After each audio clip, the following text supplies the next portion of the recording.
It's time to get inside the Giants Huddle. Let's go. On Giants.com. I like it. And the Giants mobile app. Boom, give me some juice. Part of the Giants Podcast Network. Let's roll. Welcome to another episode of the Giants Huddle podcast, brought to you by Citizens, the official bank of the New York Giants. I'm John Schmeelk. Well, we're to the end of our Giants Huddle journey here, leading up to the 2024 NFL Draft. This will be our last Giants Huddle episode before the draft on Thursday night. We've had a lot of episodes over the course of the last 3 months, dating back all the way to the Senior Bowl at the end of January, where our guest, Rhett Lewis, will be joining us shortly, was covering it down there. And we've gone from the end of January through the end of April here, talking a lot of NFL draft with some free agency in between. So if you have some time between now and the draft, after you finish this episode, it's not a super long one, right? Only about 15 minutes for us, but we had some fun kind of talking about what might happen 1 through 6 in the draft. And then maybe what the Giants could do a little bit later too. But go back and just scroll through our episodes. Go to the Giants.com/podcast page, the Giants app, click on podcast, and go to the Giants Huddle tab and just click through. If you haven't had a chance to listen to all of them, guys, we've had some really good episodes. You go back, my one with Kurt Warner was one of my favorites. Randy Mueller and Thomas Dimitrioff, a couple of former GMs, they were great. Steven Ruiz on evaluating quarterbacks. Derek Klassen this week on the quarterbacks was a lot of fun. Just go back. Dane Brugler, Brian Broaddus, always two of my favorites every year. They were fantastic. Go back to the combine shows even where we have conversations about these guys. Just Bucky Brooks, Field Yates, Matt Miller, Jordan Reed. Go through it. We've had so many big-time guests on, and we've had so much fun talking to them. Nate Tice was one of my favorites. Nate goes really deep into offensive line, wide receiver, and quarterback. He was a great episode. Just so many really good interviews on the Giants Huddle podcast over the last 3 months. I want to thank all of our guests for joining us. It's really been a blast. I've learned a lot about scouting and evaluation, which is what a lot of these conversations are, as much as they are about the players and what the Giants might do. And I think it's a good way to learn for you guys out there, if you're trying to evaluate players, learn how to do it, to listen to some of these guys that either played in the NFL or GM in the NFL or scout in the NFL or coach in the NFL, teaching you how to go about your business and learn this stuff. So go check out those past episodes of the Giants Huddle podcast presented by Citizens. Just fantastic. I'm very proud of the work that we did on these this year. Pearson Butler did a great job editing them and putting them all together. We've done 5 a week, I think, for 3 or 4 straight weeks now. And it's been a haul. It's been a lot of work, but I think the content's been good. I hope you've enjoyed it. So if you missed any of those episodes over the next couple of days leading up to the draft, they really hold, to be honest with you. None of them are outdated or won't make any sense. The Giants haven't made a ton of trades since the end of free agency. So anything since after free agency ended should be pretty evergreen if you want to go out and check any of those episodes. And while you're at it, if you're not subscribed to the Giants Huddle podcast, go do that on your favorite podcast platform. Just search for Giants Huddle. And make sure you also go check out Draft Season, which is our draft podcast. Tony Pauline and I talk draft. We have 2 episodes this week. Tony Pauline's final mock draft is airing on Wednesday. It's probably already up there. If not, it should be shortly. And then we had Tony's latest buzz and intel on what's going to happen in the draft. We posted that up on late Monday. We record that on Monday, so that's up to date. Then you can go back. You have Tony and I's rankings on offense, rankings on defense, a lot of other good episodes on draft season if you're into the draft. So go check that out as well. As for our draft coverage, we're going to have Giant Huddle episodes, which will be our draft shows live at night. So we're going to have regular Big Blue Kickoff live episodes at 12:30 every day on Thursday, Friday. And then we're going to have our live draft shows when the Giants make their picks in rounds 1, round 2. We'll try to get that all the way to the Giants round 3 pick if we can. And then we're going to have live at 12 o'clock on Saturday too. And those will get posted up on the Giants Huddle feed. So make sure you tune into those. And we'll play your interviews too with the guys the Giants draft.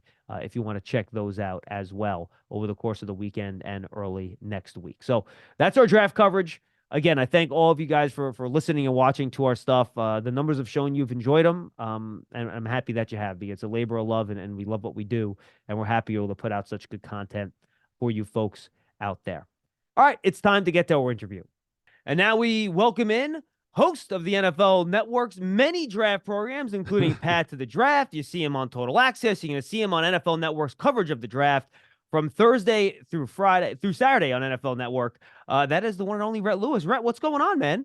John, great to be back here chatting with my Giants fam. Love chopping it up with you guys all the time. And this is my favorite time of year, man. I love the draft. I could talk about it all year long. So I appreciate you guys indulging me a little bit here today. Yeah, me too. At the same point, we've talked about the same stuff a bajillion times. I'm kind of ready for the picks to start being made. You know what I'm saying? I hear you on that. Yeah, for sure. I mean, like we've debated, the merits of Jaden Daniels versus Drake May about 1,000 times. Marvin Harrison versus Malik Neighbors versus Roma Dunze. Is that the choice at 6? Yeah, I mean, like I imagine we've had that conversation before. Yeah, a little bit. Now you obviously do shows with your insiders that are already out there in Detroit. You talk to Jalen Jeremiah a lot, Bucky Brooks. They all have contacts in the league. You have your own contacts in the league. What's your for as much of a degree of certainty as you can have when it comes to the draft? What's your degree of certainty that we're going to see Williams, Daniels, May 1, 2, 3 in that order? I mean, I feel pretty good about it. I feel pretty dang good about it at this point. Now, I will say that our guys are reporting that the Commanders pick isn't for sale and that they're not moving, which is something we've kind of known for a while now. And then. The third pick, though, they said that, hey, if the right offer comes along, what does that mean? 3 first-round pick, 3 future ones, a Pro Bowl player. Like, what does Elliott Wolf really consider the right move in New England to move off a number 3 and a potential franchise quarterback for a franchise that needs one? And I don't know, like that part of that, though, makes me wonder when you hear a report like that, okay, do they just like Drake May, who we anticipate to be the choice there at number 3? Do they not love who they might be deciding between there if it goes Caleb Williams and Jaden Daniels? Because if they love the player and the importance of a franchise quarterback, I mean, does any franchise know any better than the New England Patriots, who had, the luxury of Tom Brady for 20 years? I don't think you'd even entertain the idea of a trade out if you loved the player that you thought was going to be there at number 3 if it's a quarterback. So part of that gives me a little pause. Like maybe we see some drama there. I guess it's possible that they view Drake May maybe more along the lines of JJ McCarthy and that they're closer to where, like, if they do move down, let's say 3 spots, John, or more, that they'd be okay with JJ McCarthy. But here's the other thing. If you love a quarterback, if you feel like you got to go get that quarterback, you're not going to mess around with moving down. You're just going to stick and pick. So I don't know. I think it's probably a little smoke. It probably goes chalk, like you say there, 1, 2, 3. Yeah, I mean, and you wonder too what role ownership has in that pick, right? To your point, you said, you made the point that they know what a winning quarterback looks like for Tom Brady. Sadly for them, they've experienced what not having a winning quarterback like Tom Brady's been like the last 3 years. And I go to imagine Robert Kraft probably does not want that to continue. So while I think there's a good argument for trading down and stockpiling assets, I think we both agree, especially offensively, there are ways away from being a top offense in the league. You want to have a good ecosystem around your quarterback. But at the same time, you don't want to be picking 3 again anytime soon. Then you got to move other assets to move up. So I get the argument. I just can't imagine, Elliott Wolf, Gerard Mayo sitting down with the Crafts and them deciding, let's pass on the guy we think can be a franchise quarterback. It just can't compute for me. Where else are you going to get one? Right. At this point, like, are you going to try and like bank on the unknown of Trey Lance and try to pry him away, from the Cowboys? I mean, like, there's just the franchise quarterbacks aren't growing on trees. And look, I think at this point, and I was talking to some GMs here, who, go through this exercise, this week or last week, they'll bring the area scouts back in and have them talk to them about the 25 class. Yeah. Like, let's go over what's coming up here. And I mean, we're looking at Cam Ward from Miami, Quinn Ewers from Texas, Carson Beck, Georgia. Yeah. Does that sound like Caleb Williams, Jaden Daniels, Drake May? At this point, to me, no. So, and then again, you got to bank on being really bad again, which you really don't want to sell that point to your owner in the draft room, right? Well, you know what? We're not going to get him here, but we're probably going to stink next year. So we're going to have that opportunity. That doesn't sound like a winning argument in any way, shape, or form. So I think when it comes down to it, you don't mess around. If you have a comfortable evaluation on a player that projects as a future franchise quarterback, even if it doesn't come to fruition in year 1, you got to take it. You love turf. You're good at it. So you start a turf biz. Business grows, your savings grow. Become the most celebrated name in turf. Are you ready for all that life brings? The Giants Huddle is brought to you by Citizens, the official bank of the New York Giants. From game day to every day, Citizens is made ready for Giant fans with insights, guidance, and solutions. Learn more at citizensbank.com. Now, this is when the fun starts. Most likely scenario: Cardinals move out, Chargers move out, neither team moves out. Order those for me in the order of you think is most likely to least likely. At this point, I think neither team moves out is most likely. Yeah. Ooh. Yeah. I think the idea that the Cardinals are going to, play the draft board like a piano, like they did last year and just, move up and down. I think that's easier said than done. Like, I mean, credit to Monty Austin for it. I mean, he worked it brilliantly last year, right? Especially if Paris Johnson ends up being, a 5-time Pro Bowler at left tackle for him or right tackle. So I think you don't overthink a talent like Marvin Harrison. You just don't. I agree. Especially in a world where players at the skill position can come with an ego, and sometimes that's okay. Like, you like a guy to have some edge, but like this dude, like his dad is sitting there telling him to complain for the ball more, like, because he's just he is a team guy through and through. Plus, he's an incredible athlete, and he is the type of guy who won't moan about certain things. He is confident enough in himself and his ability where he can go out there, do what, exercise his God-given talents. He is an extremely hard worker by all accounts from people at Ohio State. I just don't think you mess around with that. So Cardinals at 4 take Marvin Harrison. And then at number 5, I would say the second most likely scenario is the Chargers trade out of 5 and they move down. I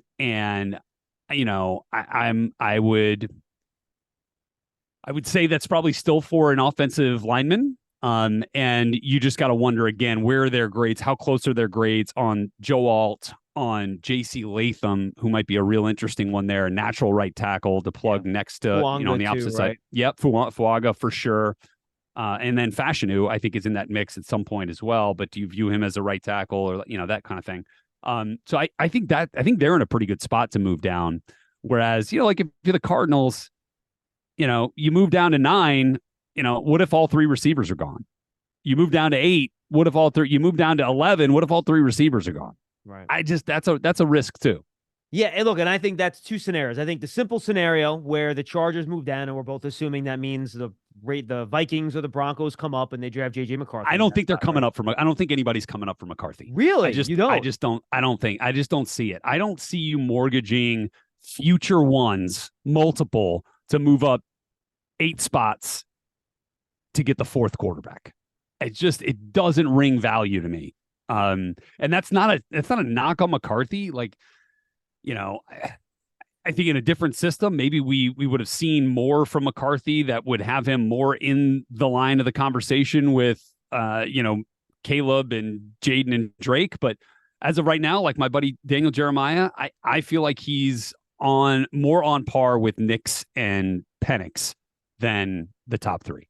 Yeah, I kind of have him in the middle. My personal evaluation, I think right now on my board, I have McCarthy between 18th and 20th, something like that. And then I have Penix and Nix. Yeah, I think that's about right.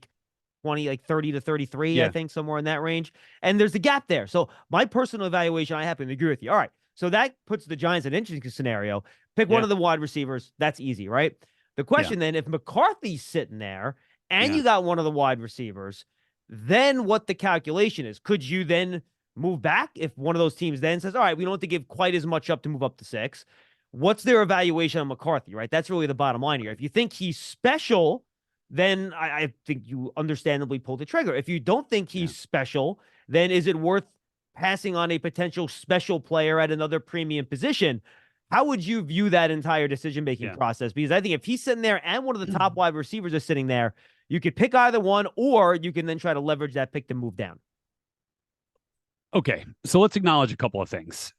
One, this is a what have you done for me lately league, right? And what Daniel Jones has done for the Giants lately, it's not what you would expect from a player with that contract. Now, given the guy got injured, right? And it was a small sample size last year. It was a matter of 5 games at the start of the year. 6 games, yeah. And a lot of injuries, no Andrew Thomas, no Saquon Barkley, et cetera, et cetera, et cetera. Thank you for making that point, because I feel like that has gotten lost in the mix. And let's not forget that we're basically a calendar year, a little more than a calendar year removed from the guy winning a playoff game for you. And that's what I'm saying. Like, could 4 or 5 games really just completely change the minds of Joe Schoen and Brian Daboll? It seems unlikely to me just from a logical perspective. You know what I mean? And then let's come back to the guiding light of this organization. John Mara, who came out and said, we have done everything possible to screw this kid up. So I would then sit there and ask in the draft room, have we done everything possible to support him? And look, they know better than us. And if that question is yes, then you pull the trigger on McCarthy if you've got a franchise quarterback type grade on him. If not, you build around him. You take the receiver, the number 1 receiver, the likes of which he hasn't had yet, and you go on and let's try to be explosive on offense again. That's kind of the calculus for me. You're ready for a change. Payday comes early with Citizens, so go to that retreat. New you moves to the country. Now you're raising goats and launching a lifestyle brand.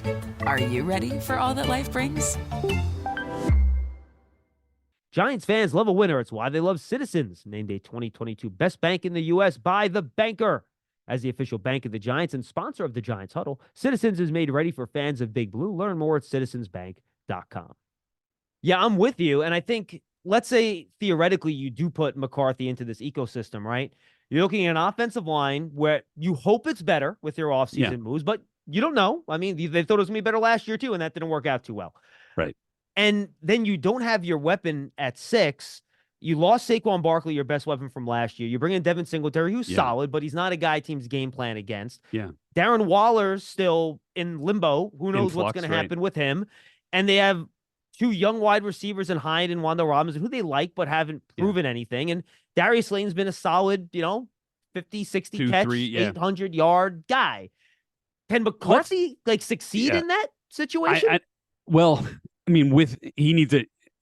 If you go based on his collegiate career, you need a more dominant run game. You need a more supportive system at that point. And look, we've seen Brian Daboll's offenses be very, Mike Kafka and the whole, they know how to run the football when it's going. But are we there yet? Right, with this version here, let's run through this scenario as well, because I don't think I've seen this really mocked yet. Yeah.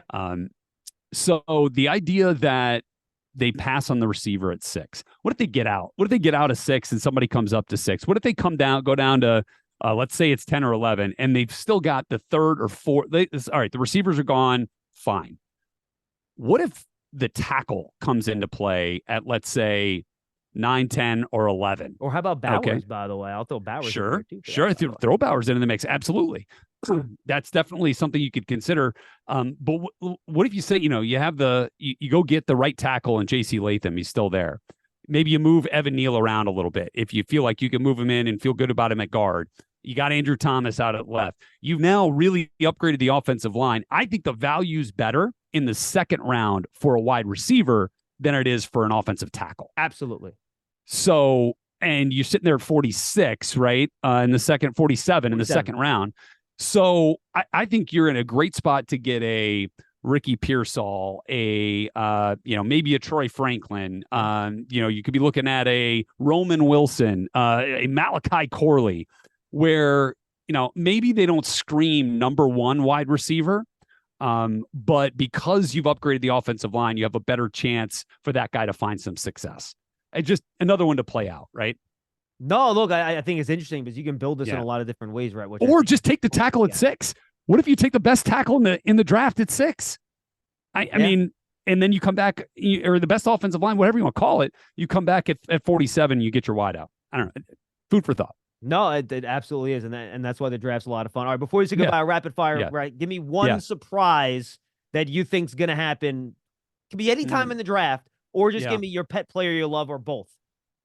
Okay, so a surprise that we could see happen. I think the Broncos don't take a quarterback at 12 or in the top 12. I could see them trade down from there, by the way. Yeah. Nick's in the 20s. Yep, I think look out if Brock Bowers is there at 12. I think the Broncos moving off of 12 without a quarterback. I don't know if that's a surprise or not, but I think that's one of the intriguing pieces to follow. The Vikings not moving out of 11 and not going up, but getting their quarterback at 11. Maybe the guy that we've had pegged to them all along in JJ McCarthy. I think would be probably a surprise to many, but I don't know if it's that far fetched based on the evaluations. And then let's say I think there are more cornerbacks selected in the first round than wide receivers. Ooh, I do like that one. Do you have a pet player you like in this draft just because you liked watching him? He was Lad McConkey. Fun. Lad McConkey. It's just if he's there in 47, it's an absolute home run for the Giants. I don't think he gets past 35, 36. If I'm the Carolina Panthers and I'm picking there at the top of the second, I'm 100% loading that one up. If he's still there, I think he could end up going in the first. I think the AFC better pray he doesn't wind up in Kansas City That's right. Patrick Mahomes, because that could be a big, big problem. All right, I mentioned what NFL Network's doing for the draft, right? What are you going to be doing for the draft? Where can people find you? Yep. I'll be on the NFL channel, which is on our free ad-supported television app. If you're on your Samsung TV or whatever smart TV, and like you just load up, you search the NFL channel. We are there for free on an alternate broadcast of the draft. And we're also on the NFL's YouTube channel during the draft as well, Thursday and Friday. And then I'm on the main desk. Not the main desk, the second desk on NFL Network on Saturday. Who'll be with you on the alternate on Thursday, Friday? Bucky Brooks and Lance Zierlein. Oh, wow. All right. So if you want to dig deep into these guys, that's the one to go to. Yep. That's the one, buddy. We'll be there. So youtube.com/NFL, I believe, or NFL channel. But you could definitely find it. It's and for free. So awesome. Rhett, this is always fun catching up with you, brother. I hope you had a pleasure. a lot of fun covering the draft. We're finally here. We appreciate the time, and good luck this week. Thanks, John. Always a pleasure. That's Rhett Lewis from the NFL Network. Does a great job. Really just a super dude. Really good host. Also does a good job breaking down prospects. If you had more time with him, I would have went through more of the guys that he liked, but he kind of got to some of the guys early that he's a big fan of. And I know former college player, by the way, folks, if you didn't know that. Went to Indiana, does Indiana play-by-play on the radio. So really good dude. Love talking to Rhett every year. I'm happy we had a chance to do it before the draft. I thought we were going to run out of time, and I'm happy we were able to squeeze that in. It was a last-second thing. We kind of got this set up this morning for a record Wednesday afternoon, so Rhett was kind enough to do it quickly, and my buddy Andrew Howard over at NFL Network that helped set all this stuff up. He's helped us out with, Bucky Brooks, Daniel Jeremiah at the Combine, Charles Davis, all the guys that we've had from NFL Network that have really brought good information to the show. So thank you to him. Thank you to Rhett for joining us on the Giants Huddle podcast. Don't forget to go subscribe on your favorite podcast platform. And you can find all of our podcast offerings at giants.com/podcast or on the Giants mobile app. Just click on that podcast link. Thanks for being with us, everybody. And for our entire season of draft coverage right here on the Giants Huddle podcast. Enjoy the draft, everybody. Here we go.